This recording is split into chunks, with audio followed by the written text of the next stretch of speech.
नमस्कार दोस्तों, स्वागत है आपका आज की फटाफट बड़ी खबरों में। एक बार फिर हम हाजिर हैं आज की सभी बड़ी खबरों को लेकर। दोस्तों, आज के इस वीडियो में हम आपको बताएंगे भारी बारिश से दिल्ली एनसीआर का हाल, रूसी वैक्सीन कब तक भारत में आएगी, किस राज्य की लड़कियों को 12वीं में फर्स्ट आने पर मिलेगी स्कूटी, और इसी तरह की बड़ी खबरें हम आपको इस वीडियो में बताएंगे। लिहाजा इस वीडियो को पूरा आखिर तक जरूर देखें। जी हाँ दोस्तों, 2 दिन से हो रही भारी बारिश ने दिल्ली एनसीआर के इलाकों में जीवन को पूरी तरह से अस्त व्यस्त कर दिया है और हर तरफ पानी ही पानी नजर आ रहा है।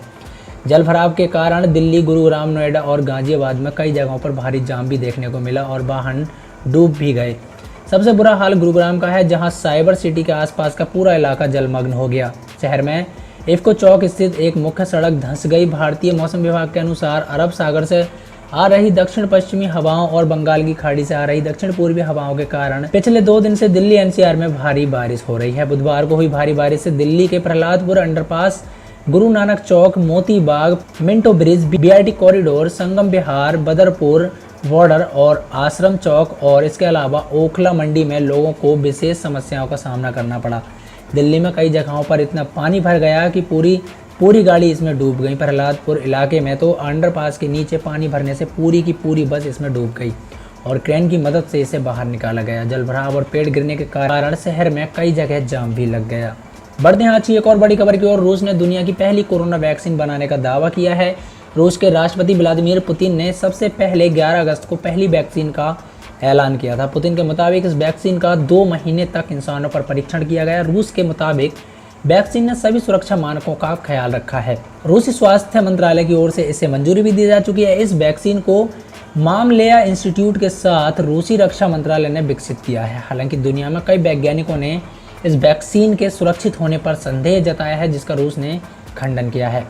अब दोस्तों ये बात जानते हैं कि कब तक रूसी वैक्सीन भारत में प्रवेश कर सकेगी। तो दोस्तों, रूस ने अपनी पहली वैक्सीन का ऐलान तीसरे चरण के ट्रायल के पहले ही कर दिया था। रूस ने कहा कि वह कुछ दिनों में इसका आखिरी ट्रायल शुरू करेगा। माना जा रहा है कि रूस में अब बड़े पैमाने पर लोगों को ये वैक्सीन देने की शुरुआत होगी। समाचार एजेंसी रॉयटर्स की एक रिपोर्ट के मुताबिक रूस में सितंबर से इस वैक्सीन का औद्योगिक उत्पादन शुरू किया जाएगा। इस रिपोर्ट में दावा किया गया है कि दुनिया भर के 20 देशों से इस वैक्सीन के 1 अरब से ज़्यादा डोज के लिए अनुरोध रूस को मिल चुका है। रूस हर साल 50 करोड़ डोज बनाने की तैयारियों में जुटा है। रूसी मीडिया की माने तो जनवरी 2021 में से पहले यह वैक्सीन अन्य देशों के लिए भी उपलब्ध हो पाएगी। चलिए अब नजर डालते हैं अगली खबर की तरफ। जी हाँ दोस्तों, देश में लड़कियों को आगे बढ़ाने के लिए कई तरह की योजनाएं चलाई जा रही हैं। इसी बीच एक बड़ी खबर असम से आ रही है। यहाँ की सरकार ने ये फैसला किया है कि 12वीं के एग्जाम में फर्स्ट डिवीज़न से पास होने वाली लड़कियों को सरकार की ओर से स्कूटी दी जाएगी। मिली जानकारी के मुताबिक राज्य सरकार ने इसको लेकर मंजूरी भी दे दी है। मंगलवार को राज्य के शिक्षा मंत्री हेमंत बिस्व शर्मा ने कहा कि प्रज्ञान भारती स्कीम के तहत असम उच्चतर माध्यमिक शिक्षा परिषद की 12वीं की कक्षा में फर्स्ट क्लास पास होने वाली लड़कियों को स्कूटी दिया जाएगा। इस योजना के तहत राज्य में 22,000 स्कूटी बांटी जाएंगी। बात रही दोस्तों इसके आवेदन की, तो दोस्तों राज्य के शिक्षा मंत्री ने कहा कि अगर किसी लड़की को स्कूटी लेना है तो वो वेबसाइट sebaonline.org पर जाकर ऑनलाइन के द्वारा अप्लाई कर सकती हैं। आपको बता दें कि हर स्कूटी के लिए बजट 50 से 55 हज़ार रुपये तय की गई है, जिसका वितरण फर्स्ट डिवीज़न से पास होने वाली लड़कियों में किया जाएगा। बढ़ते हैं आज की एक और बड़ी खबर की ओर। दोस्तों, प्रधानमंत्री नरेंद्र मोदी की अध्यक्षता में बुधवार को हुई कैबिनेट और CCEA बैठक में कई बड़े ऐलान किए गए। इस बैठक में 4 प्रस्तावों को हरी झंडी दिखाई गई है।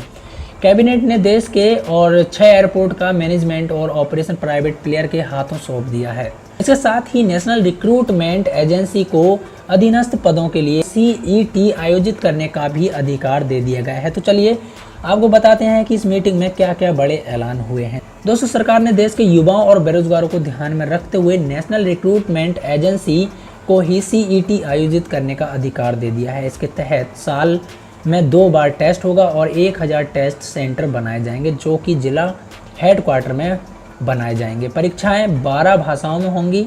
इसमें फीस कंसेशन पहले जैसे ही रहेंगे। उम्र को लेकर छूट नहीं दी जाएगी। नेशनल रिक्रूटमेंट एजेंसी का हेडक्वार्टर दिल्ली होगा। इसके एक फैसले से युवाओं की तकलीफ भी दूर होगी और उनका पैसा भी बचेगा। जानकारी से अवगत कराते हुए केंद्रीय मंत्री प्रकाश जावड़ेकर ने कहा कि आज नौकरी के लिए युवाओं को बहुत परीक्षाएं देनी पड़ती हैं। देश में लगभग 20 रिक्रूटमेंट एजेंसी हैं। ऐसे में हर एजेंसी के लिए परीक्षा देने के लिए कई जगह जाना पड़ता है। यह सब समाप्त करने के लिए नेशनल रिक्रूटमेंट एजेंसी NRA अब कॉमन एलिजिबिलिटी टेस्ट लेगी। इसका फायदा करोड़ों युवाओं को होगा जो नौकरी के लिए आवेदन करते हैं। अगली खबर है दोस्तों कि कौन कौन से बैंक अब सरकारी नहीं रहेंगे, इसका ऐलान भी कर दिया है सरकार ने। दोस्तों मीडिया रिपोर्ट्स की माने तो जिन 4 बैंकों की निजीकरण किया जा रहा है उनका नाम है Punjab and Sind bank, UCO bank, IBDI bank और बैंक ऑफ है। इसके लिए प्रधानमंत्री कार्यालय ने अधिकारियों से प्रक्रिया में तेजी लाने के लिए कहा है। बैंकों का घाटा हर दिन तेजी से बढ़ता जा रहा है। ऐसे में मोदी सरकार चाहती है कि देश में सिर्फ 4 से 5 सरकारी बैंक ही रह जाएं। फिलहाल देश में 12 सरकारी बैंक हैं जिनमें सरकार की कुल हिस्सेदारी 51% है, जिसके सरकार बेचने का प्लान कर रही है। बैंकों को घाटे से मुनाफे में लगाने के लिए ही सरकार ने अप्रैल में 10 सरकारी बैंकों का विलय कर 4 बैंक बना दिए थे। कुछ समय पहले नीति आयोग ने सरकार को बैंक निजीकरण का सुझाव दिया था, जिसके बाद ही सरकार ने इस पर काम करना शुरू कर दिया था। इस मामले में सरकार ने RBI से भी सलाह मांगी थी। PM कार्यालय की ओर से इस महीने वित्त मंत्रालय को एक चिट्ठी लिखी गई है जिसमें वित्त मंत्री से कहा गया है कि इस फाइनेंशियल ईयर में इन चारों ही बैंकों का निजीकरण कर दिया जाए, यानी कि अगले साल तक इन बैंकों का निजीकरण होना लगभग तय हो चुका है। अगली खबर है दोस्तों, भारत को परमाणु हमले की धमकी दी गई है। जी हाँ दोस्तों, असम तक इसका निशाना होगा और मुसलमानों को कोई भी इससे नुकसान नहीं होने वाला। जी हाँ दोस्तों, अपने बड़बोलेपन और विवादित बयानों के लेकर चर्चित पाकिस्तान के रेलवे मंत्री शेख रशीद अहमद ने एक बार फिर भारत के साथ परमाणु जंग का राग छेड़ दिया है। भारत के साथ तनाव को लेकर रशीद ने सीधे सीधे दावा किया है कि पाकिस्तान ने अपना हथियार तैयार रखा है। अगर भारत हमला करता है तो पारंपरिक युद्ध नहीं होगा, सीधे परमाणु हमला होगा जिसमें असम तक का निशाना बनाया जा सकता है। शेख रशीद कहते हैं कि इन परमाणु हमलों में मुसलमानों को कोई नुकसान नहीं होगा। इमरान खान के मंत्री ने कहा कि हमारा हथियार मुसलमानों की ज़िंदगी को बचाते हुए असम तक टारगेट कर सकता है। ऐसा पहली बार नहीं है जब रशीद ने ऐसा बयान दिया है। एक टीवी चैनल को दिए इंटरव्यू के दौरान वैश्विक राजनीति के समीकरणों पर बात करते हुए रशीद ने कहा कि आज चीन, अमेरिका, ऑस्ट्रेलिया, कनाडा और ब्रिटेन के खिलाफ खड़ा है, जबकि अपने नए दोस्त नेपाल, श्रीलंका, ईरान और रूस के साथ नया ब्लॉक बना रहा है। रशीद ने कहा कि ऐसे में पाकिस्तान को चीन के साथ खड़ा होना चाहिए। इसके आगे रशीद ने कहा, अगर पाकिस्तान पर भारत ने हमला किया तो कन्वेंशन वॉर की कोई गुंजाइश नहीं होगी। यह खूनी और आखिरी जंग होगी और एटमी जंग होगी। हमारा हथियार कैलकुलेटेड, छोटा, परफेक्टेड और निशाने पर है। असम तक टारगेट कर सकता है। पाकिस्तान के पास कन्वेंशन जंग की गुंजाइश कम है। तो ये थी दोस्तों आज की कुछ प्रमुख खबरें। आपको कैसी लगी कमेंट करके ज़रूर बताइएगा और हमारा ये वीडियो पसंद आया हो तो लाइक शेयर ज़रूर करिएगा। फिर मिलेंगे ऐसी ही खबरों के साथ, तब तक के लिए bye bye and take care.